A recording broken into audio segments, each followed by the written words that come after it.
Silahkan boleh duduk senyamannya ya.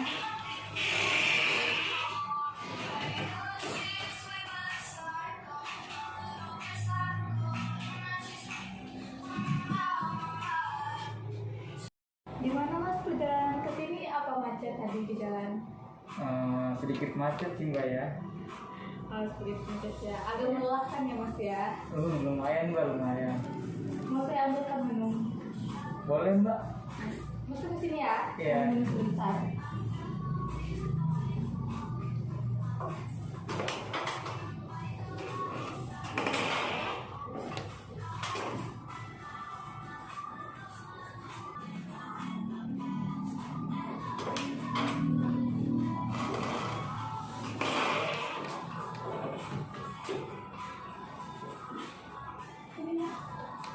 Ya. Makasih Mbak. Sebelumnya Mas Faisal udah tahu belum apa itu konseling? Saya belum tahu Mbak, apa itu konseling, bisa jelaskan Mbak? Nah baik, di sini saya akan menjelaskan sedikit apa itu konseling ya. Jadi konseling itu proses wawancara yang diberikan oleh saya itu berupa konselor kepada masnya. Nah gunanya itu untuk memecahkan masalah secara bersama.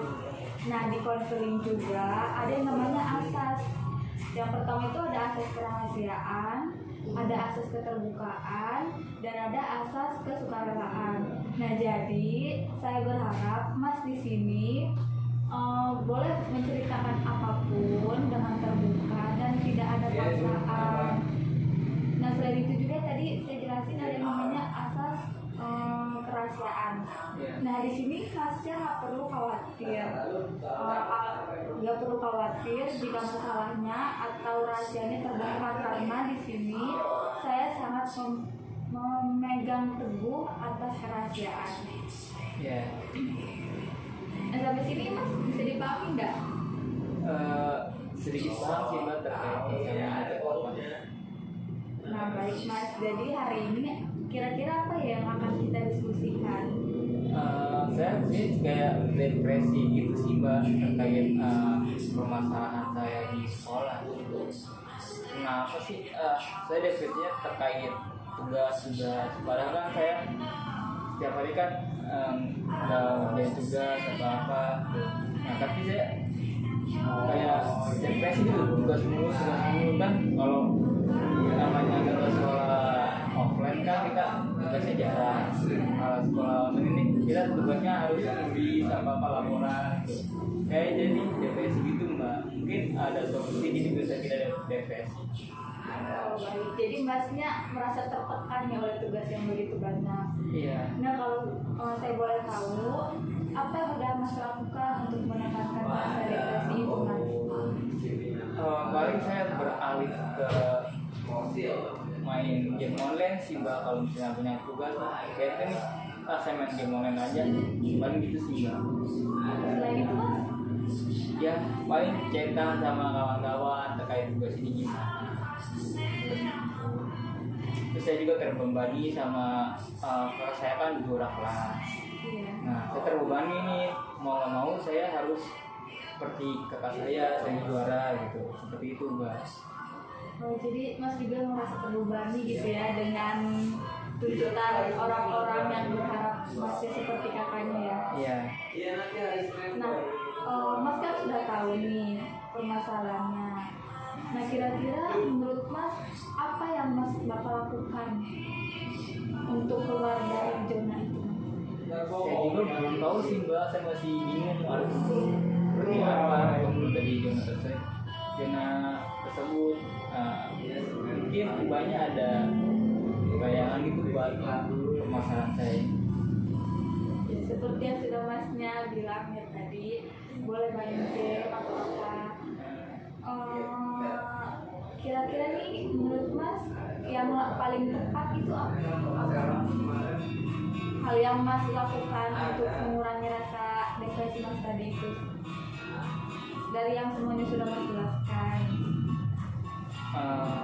Paling saya mengkarsitikan diri saya sendiri, tidak membayang-bayangkan bahwasanya kakak saya dengan saya itu beda. kakak saya, walaupun kami itu keluarga, tapi dalam keluarga itu semuanya beda-beda, mereka belum sama. Paling saya luar zona, saya kakak saya pintar ini, saya pintar di bidang yang lain. Nggak harus sama, mungkin seperti itu aja sih kalau dari bayangan saya. Bagus sekali Mas, itu udah langkah yang sangat bagus Mas untuk Mas lakukan. Ya. Nah, kira-kira Mas kapan akan melakukan yang tadi Mas bilang kepada saya? Mungkin saya dari setelah saya datang konseling di sini, mungkin saya akan menerapkan kali Mbak ya, dan bagaimana masukan dari Mbak nanti saya terapkan yang akan membangun kepribadian saya lebih baik lagi. Bagus banget Mas, itu udah langkah paling bagus. Semangat terus ya Mas ya. Ya.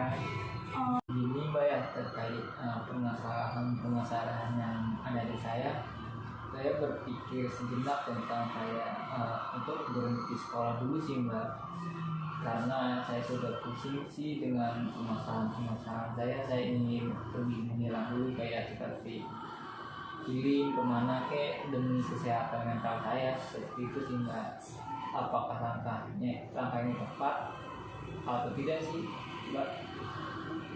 Kalau saya tanya baik nih sama Masnya nih, menurut Mas apakah itu udah langkah yang tepat dengan berhenti sekolah?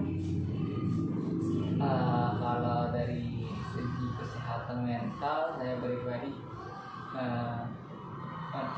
untuk itu saya pantas sih, tapi kalau untuk kedepannya tidak tepat sih seperti itu.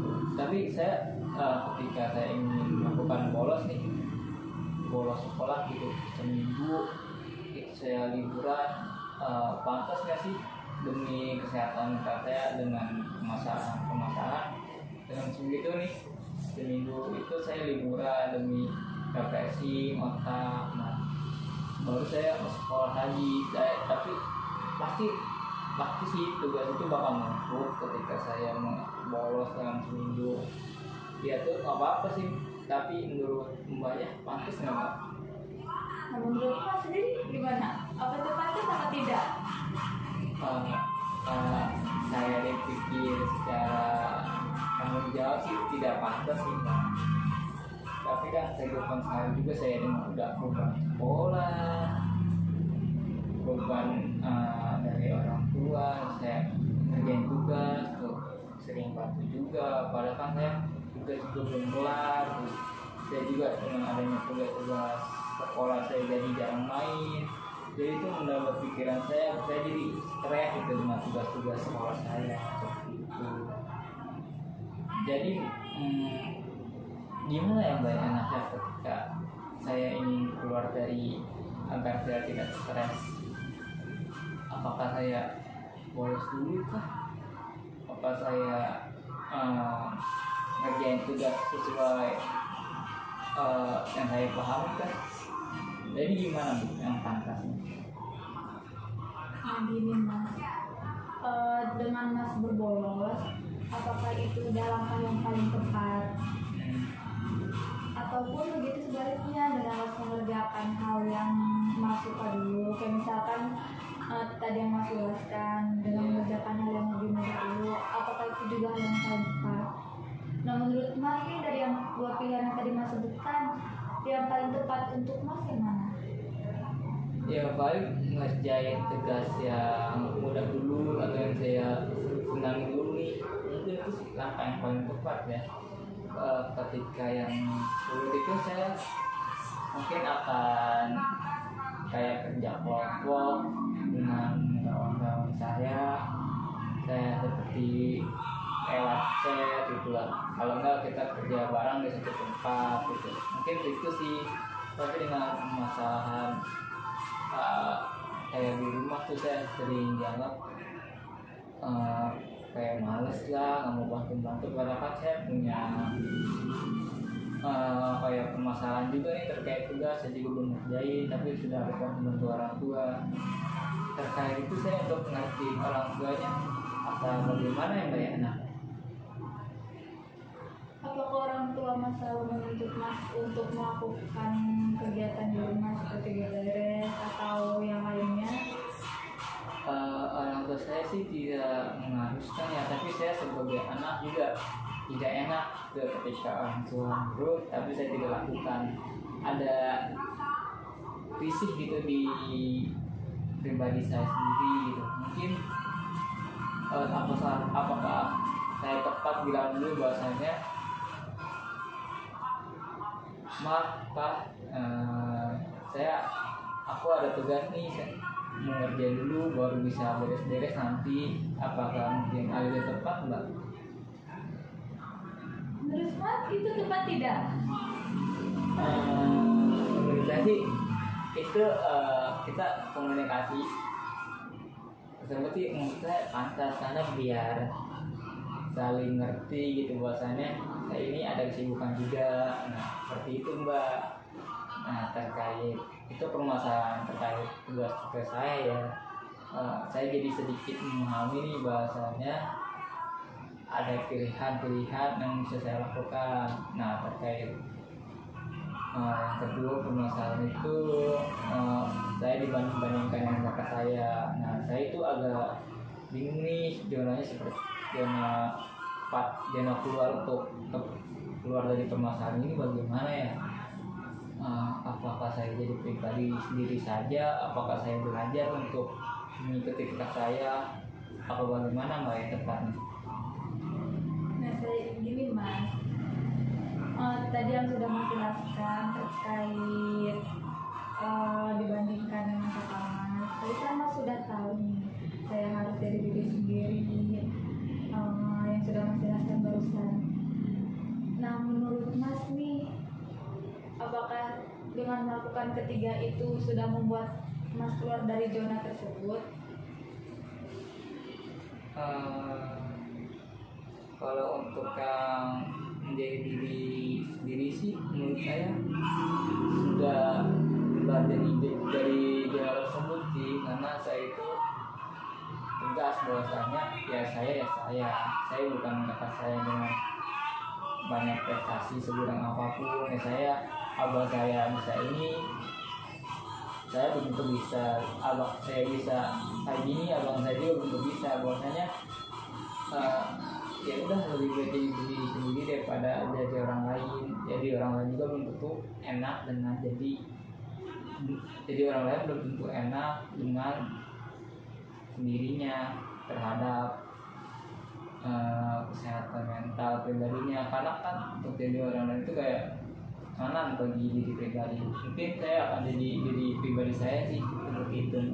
Kira-kira pilihan saya udah tepat belum Mbak, jadi diri sendiri daripada harus mengikuti kakak saya dengan prestasi yang lebih banyak daripada saya. Itu udah sangat paling tepat Mas. Nah selanjutnya langkah apa yang bakal Mas lakukan? Langkah yang saya lakukan kali dengan saya berubah pribadi saya ke diri sendiri, kayak saya harus memfokuskan dengan hobi saya gitu. Kalau saya ini hobi saya tidak bisa mengikuti hobi kakak saya yang bagaimanapun hobi saya tidak perlu dicampur tangankan bahwasanya saya harus mengikuti kakak saya, harus ikut ini.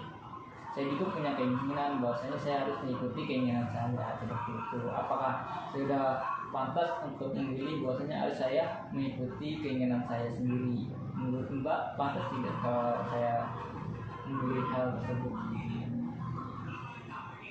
Itu balik lagi kepada Masnya ya, apakah itu langkah yang tepat yang sudah Mas pilih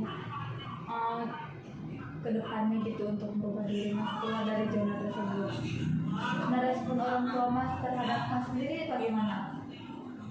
Kalau respon dari orang tua saya sih membebaskan untuk anak-anaknya ya, tapi dalam anggapan keluarga saya, wah saya ini kayak produk gagal dari keluarga ini bahasanya. Padahal kan saya beda dengan kakak saya gitu, saya juga memiliki hobi sendiri. katanya oke akan miliknya bagus, tapi kan saya bisa di olahraganya bagus seperti itu. Apakah saya mengikuti pilihan saya tepat mbak untuk di bidang untuk keinginan saya? Apakah depannya itu akan baik ya kira-kira? Menurut lu gimana? Terkait masalah yang Mas sudah jelaskan tadi, itu sangat bagus Mas. Mas sudah bagus untuk memilih langkah menjadi diri Mas sendiri. Nah, pertanyaan saya Mas, itu kira-kira Mas bakal dilakukan kapan ya? Mungkin setelah saya selesai dari mungkin setelah saya selesai konseling ini, mungkin saya lakukan ke depannya menjadi pribadi saya sendiri dengan hobi saya sendiri seperti itu. Mungkin setelah saya selesai dari konseling. Jadi terkait masalah yang saya sudah sampaikan, saya masih begini sih yang saya harus ngapain.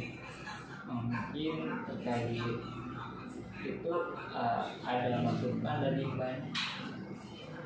Nah, menurut saya Mas, langkah yang Mas pilih itu udah yang terbaik Mas. Dengan menjadi diri sendiri itu adalah sudah hal yang sangat terbaik. Mas bisa mempelajari tentang love self atau mencintai diri sendiri, atau mungkin juga saran Mas yang tadi dengan healing untuk menemukan jati diri Mas, itu udah yang terbaik Mas. Nah sekarang pertanyaannya bagaimana caranya agar Mas untuk sampai ke situ? Mungkin saya akan memilih kualitas saya, bahwasanya kualitas saya yang begitu, saya jadi diri sendiri. Kualitas saya harus mengerjakan sesuai kemampuan saya, kan seperti itu sih Mas. Baik Mas, saya harapkan di pertemuan kita selanjutnya Mas ada kemajuan atau ada perkembangan yang ingin Mas ceritakan lagi kepada saya. Itu begitu Mas? Iya betul. Nah kira-kira kapan nih kita bisa ketemu lagi Mas? Mungkin sekitar seminggu lagi saya akan merubah dulu untuk jadi pribadi saya sendiri. Mungkin saya butuh waktu seminggu untuk saya datang ke sini. Baik, saya tunggu ya Mas ya kabar baik dari Mas. Mungkin waktunya sudah habis ya Mas ya. Iya Mbak. Jadi pertemuan kita kali ini sampai di sini dulu. Saya berharap nanti pertemuan kita selanjutnya ada perubahan baru nih dalam diri Mas. Mas bisa mengerti apa yang Mas mau dengan atau Mas bisa mencintai diri Mas lebih ya. Baik, terima kasih ya Mas ya sudah mau berkunjung di ruangan saya. Kita ketemu lagi bulan depan ya Mas ya. Iya Mbak.